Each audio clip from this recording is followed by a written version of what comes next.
Hello and welcome back to House of the Dying Sun. I'm GarageBay9. Before we dive into Mission 3 today, I am going to take a sidestep here, and I found some interesting lore that seems to be unlocking as we play through the game. I mentioned previously that I hadn't seen any of that might help explain some of the stuff that I'd run into that I wasn't quite sure about. And there isn't much. I'm going to take a peek here. So it's under Codex.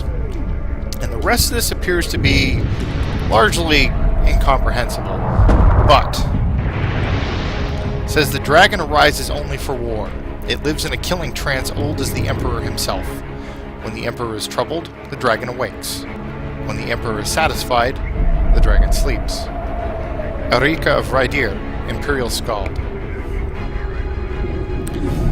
And there's a data section here, it looks like. NNI 8860, Imperial grade transmission halo with soul shunt. Superconductor carapace flushed with condensed superfluid helium. Quantum stasis system. 1 occupant. Permanent seal. Specifications of the dragon's cask.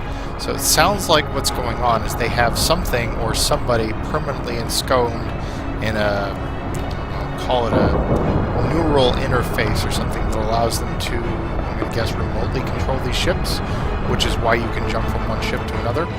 And yeah. Okay, so it's starting to make a little more sense. Alright, so let's take a swing at Mission 3 here.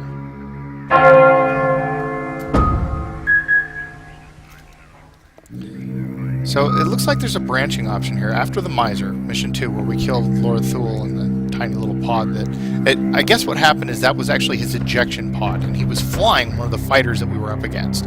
I didn't see that in the HUD in the middle of the dogfight, but on rewatching some of the footage, my gun camera footage, I guess, that's exactly what happened, which is why he seems so easy to kill. So, we have two options here. We have raid at Sumir's Cloud. A new way station is in the early stages of construction at Sumir's Cloud. Destroy the caches, purge the workers. Destroy supply caches.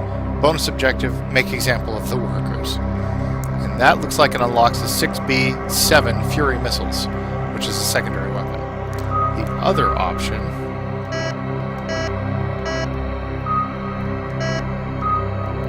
is the Cartographer. INV Lancer has captured the traitor Lord Jor, but it has been disabled in hostile territory. INV Hangman is being sent to recover the prisoner. Defend it. Defend Assault Transport Hangman. Bonus objective, Royal Guard must survive. That looks like it unlocks an interceptor with a fleet size increase, and right now I wouldn't mind having a wingman, so let's do the Cartographer.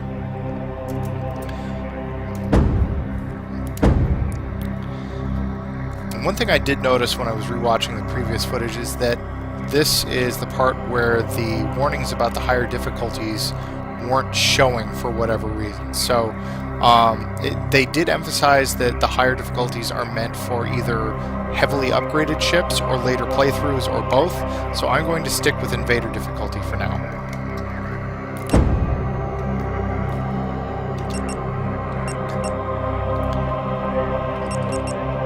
Can we afford any? Well, we can afford some upgrades. Armor-piercing rounds, shield-piercing rounds, bomber chassis. That could be interesting. So it looks like the only ones that we can afford are the shield extender, which increases energy, but also increases the amount of time it takes before the shield starts regenerating. I'm not so fond of that. And then carapace armor.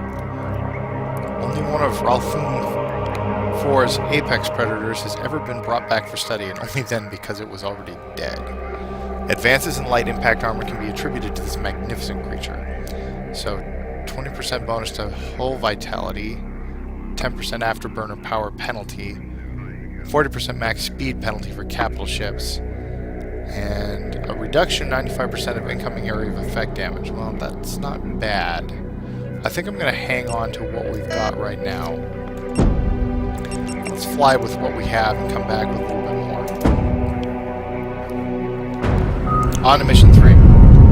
Prisoner transferred Hello Field. Defend Assault Transport Hangman.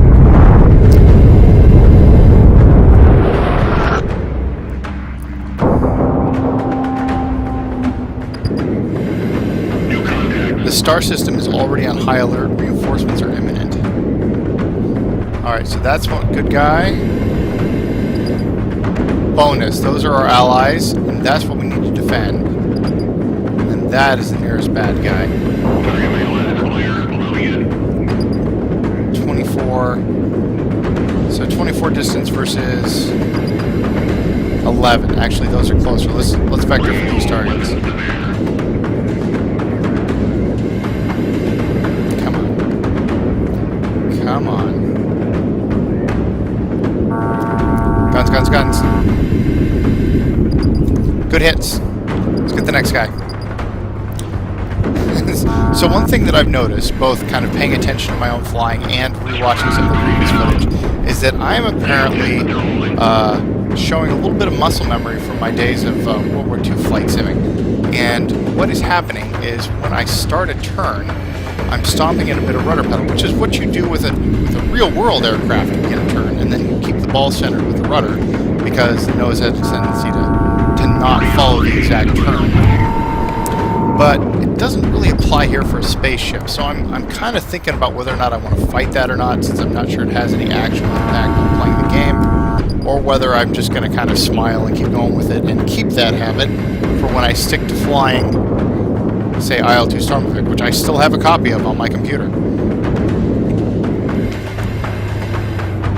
Those guys are 18 away. Heavy Corvette. What? I'm not sure I want to tangle with that alone, so I'm going to get back here. I'm going to stick with the Royal Guard and the ships that we're supposed to stay with. I'm actually putting a little distance between me and them. So.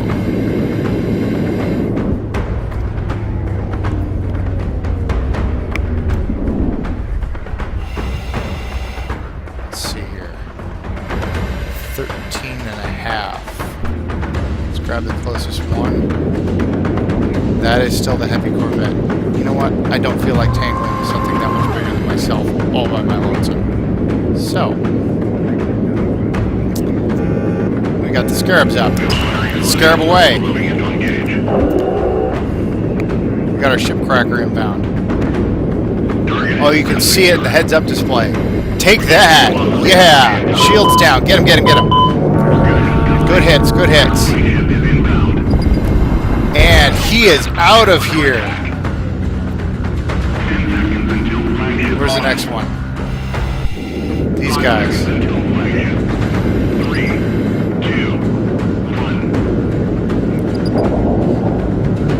Flagship's in.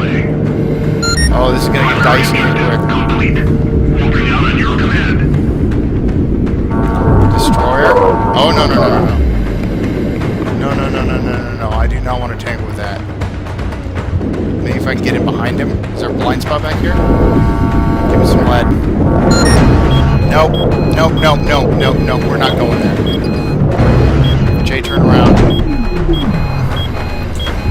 Right on his tail here.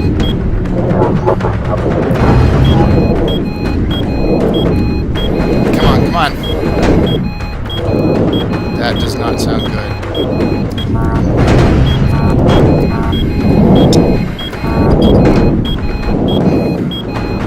Royal Guard is out of here. I'm going to put some distance between me and whatever's shooting at me. I'm going to point the nose of the extraction point and get the hell out.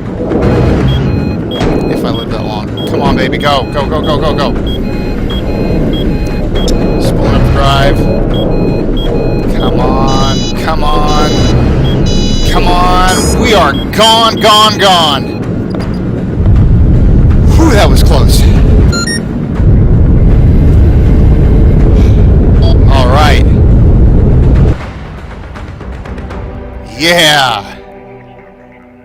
That was awesome. Woo. Well, in less than 5 minutes, we defended the Hangman. The Royal Guard got out. We have 2 favor points from that we can use for upgrades. Over 60% accuracy. I'm happy with that. Light craft destroyed 6. Veterans promoted 2. I would call that a successful mission. So I'm going to ring it off there for this episode, and we'll be back here shortly.